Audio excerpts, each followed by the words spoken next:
1900 में थिएटर में बैठ के मूवी देखने से लेके 2023 में सोफे पे बैठ के नेटफ्लिक्स, वूट और स्टार पर वेब सीरीज।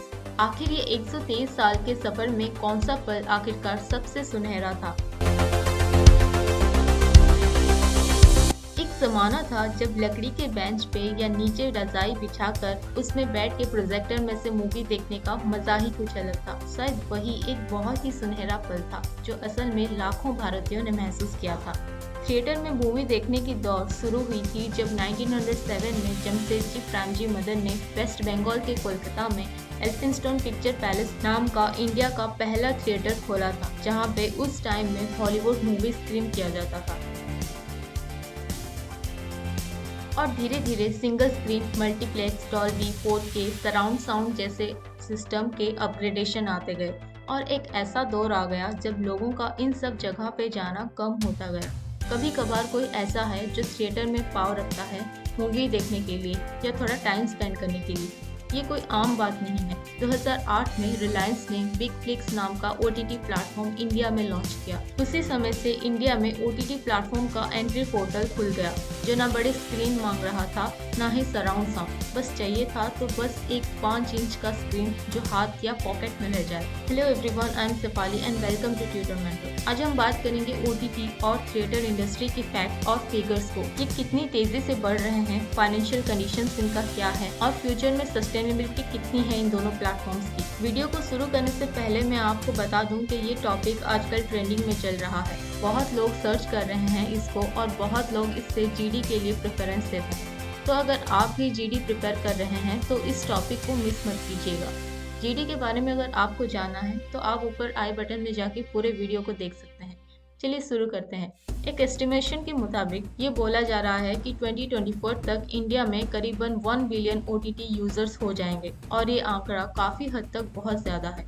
इसी के साथ इंडिया में मूवी देखने का डिमांड बढ़ता जा रहा है और इंडिया में लोगों का मूवी और मूवी स्टार के साथ लगाव बहुत ही पुराना है। इसी वजह से इंडिया में मूवी थिएटर कभी एंटरटेनमेंट के लिए एक बड़ा रिसोर्स हुआ करता था, पर जैसे ही OTT प्लेटफॉर्म इंडिया में एंटर हुआ ये कंपटीशन काफी टफ हो गया। पर इसी कंपटीशन के वजह से मूवी थिएटर और OTT के बीच एक जंग छिड़ गया।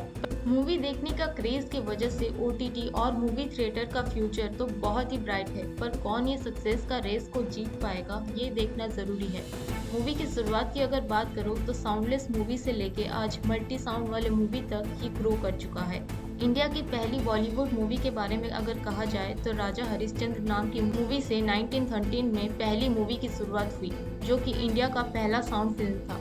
इसके शुरू होने से लोगों ने ब्लैक एंड व्हाइट मूवी को देखने की दौर का शुरुआत हुआ। इंडिया फिल्म इंडस्ट्री मुंबई से बॉलीवुड मूवीज की बिगनिंग हुई और इस सेंचुरी में इंडिया में 31.52 लाख सीट्स के साथ करीबन 87,000 मूवी थिएटर्स मौजूद हैं, जो कि 2014 से 2022 के अंदर करीबन 122 बिलियन इंडियन रुपीस का रेवेन्यू जनरेट कर चुके हैं। उसी और अगर OTT के बारे में बात किया जाए तो OTT का मतलब ओवर द टॉप। यहाँ लोगों के बीच अपने कंटेंट को शेयर करने के लिए पॉपुलर स्ट्रीमिंग चैनल्स का इस्तेमाल किया जाता है।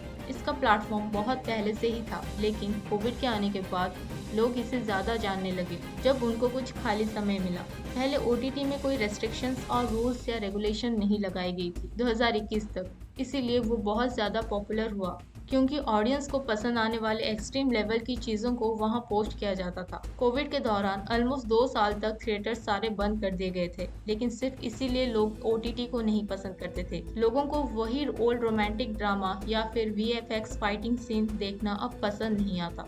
आजकल लोगों को रियलिटी चाहिए, लोग रियल चीज़ों को देखना पसंद करते हैं और OTT ने वो डिमांड को पूरा किया है वेब सीरीज के थ्रू।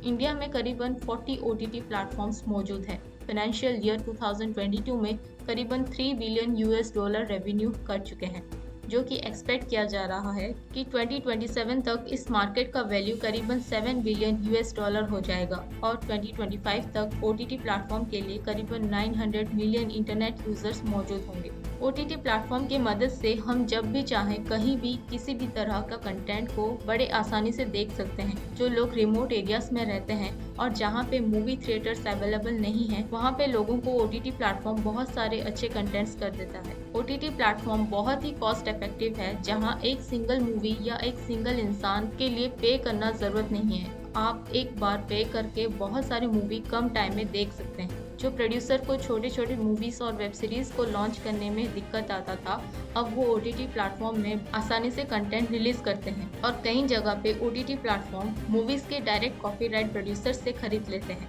जिससे प्रोड्यूसर को तो काफ़ी मुनाफा होता है।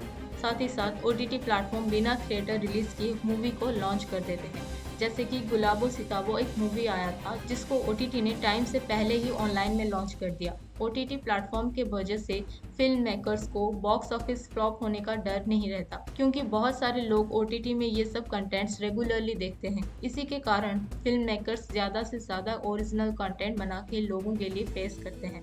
मूवी का क्रेज न कि सिर्फ इंडिया में है, बल्कि इंडिया के बाहर ऑस्ट्रेलिया, कनाडा, अमेरिका जैसे कंट्रीज में बहुत ही ज़्यादा है और ओटीटी प्लेटफॉर्म उन सबको एक कम कीमत में इंडियन मूवी देखने में मदद करता है, जिसके वजह से इंडियन मूवीज और उनके कंटेंट्स न सिर्फ इंडिया में लिमिटेड रहते हैं, बल्कि पूरे दुनिया में इसके चर्चे होते हैं। लेकिन थिएटर्स की बात करें तो इसका पिक्चराइजेशन आज भी लोगों के मन को भाता है। अब अगर बाहुबली जैसे मूवीज की बात करें तो थिएटर के बिना देखने में मजा ही कहाँ है। 3D मूवीज जैसे कि अवतार को देखने के लिए भी सिनेमा हॉल्स ही ओनली ऑप्शन है। लोग इसके सराउंडिंग क्वालिटी के लिए ही क्रेजी हैं और इतने बड़े स्क्रीन में देखने का मजा थोड़ी ही किसी मोबाइल स्क्रीन में होता है। आप बिना किसी डिस्टरबेंस के मूवी एंजॉय करते हो हॉल्स में, वो भी first day first show. Movie के रिलीज होने के बाद अगर आप उसे उसी दिन देखना चाहते हो और अगर ईगरली वेट कर रहे हो तो सिनेमा हॉल ही बेस्ट ऑप्शन है, क्योंकि ओटीटी में मूवी रिलीज होने के 2 महीने बाद ही पोस्ट की जाती है और अगर टीवी में देखना चाहो तो और भी देर लगती है और उस चीज़ को आप एंजॉय नहीं कर पाओगे। सोशलाइजेशन के लिए ये एक बेटर ऑप्शन है। लोग अपने पूरे दिन की फ्रस्ट्रेशन को यहाँ भूल के एंजॉय करते हैं, जिससे उन्हें डिप्रेशन में जाने से बच जाता है। लेकिन हर चीज़ की अच्छाइयों के साथ साथ बुराइयां भी होती है। ओटीटी तो देखने के लिए बहुत मज़ेदार है, पर जिसके पास इंटरनेट कनेक्टिविटी स्लो हो या बिल्कुल ही ना हो, उनको ये सब ऑनलाइन मटेरियल्स देखने में काफ़ी दिक्कत आता है। ओटीटी प्लेटफॉर्म में सिक्योरिटी और प्राइवेसी 2 मेजर इश्यूज हैं। जैसे कि जो भी आपका इंफॉर्मेशन प्लेटफॉर्म में सेव होता है, उनका इलिसिट रीजन को लेके लीक होने का खतरा भी रहता है और ये सब डाटा आपके साइन इन और सर्च हिस्ट्री के टाइम पे ओटीटी प्लेटफॉर्म कलेक्ट कर लेता है। यहाँ किसी भी तरह का सेंसरशिप नहीं होता, जिसकी वजह से डिफरेंट एज ग्रुप के लोग इंक्लूडिंग चिल्ड्रंस ऐसे कंटेंट को एक्सपोज होते हैं जो उनके एज के लिए सुटेबल नहीं है।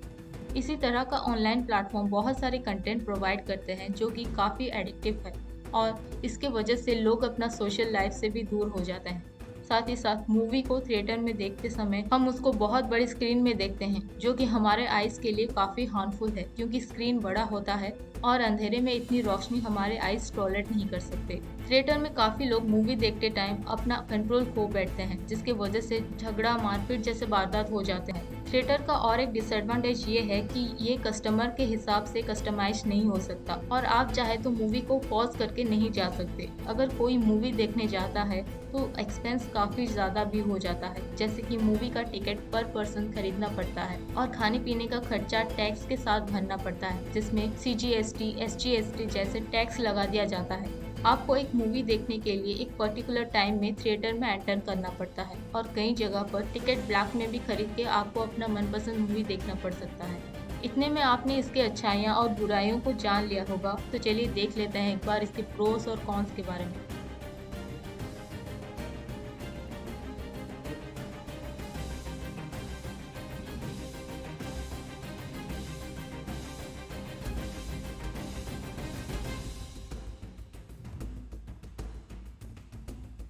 तो ओटीटी प्लेटफॉर्म और मूवी थिएटर के वॉर की वजह से मूवी थिएटर्स काफ़ी चैलेंजेस फेस कर रहे हैं और अगर इनको कंपटीशन में रहना है तो मूवी थिएटर को अपने कस्टमर के लिए नए नए एलिमेंट्स लाना पड़ेगा। मूवी थिएटर को ये भी फोकस में रखना चाहिए कि वो लोगों को IMAX, 4DX जैसे स्पेशल इफेक्ट्स प्रोवाइड करे। ये तो बोला जा सकता है कि ओटीटी प्लेटफॉर्म बहुत सारे ऑप्शंस, कस्टमाइजेशंस और बेनिफिट्स अपने कस्टमर को प्रोवाइड करता है, पर इंडिया में मूवी का लोगों में इंटरेस्ट देख के ये पता लगता है कि दोनों प्लेटफॉर्म्स काफ़ी लंबा समय तक मिलके इंडिया में एग्जिस्ट कर सकते हैं। तो यहाँ हमने आपको पूरा सिनेरियो के बारे में बताया। अब ये आप पे डिपेंड करता है कि आपको क्या चूज़ करना है अगर आपकी GD में ये टॉपिक आता है। ऐसे ही वीडियोस को देखने के लिए आप हमारे चैनल में जाकर सब्सक्राइब करें और बेल आइकन को दबाना ना भूलें। अच्छा ठीक है, लेकिन जाने से पहले मेरे एक सवाल का जवाब ज़रूर देते जाइए। सवाल ये है कि राजा हरिश्चंद्र जो कि इंडिया का पहला साउंड मूवी था, उसके प्रोड्यूसर कौन थे? कमेंट में इसका आंसर देना मत भूलिएगा। Thank you and stay tuned for more GT videos.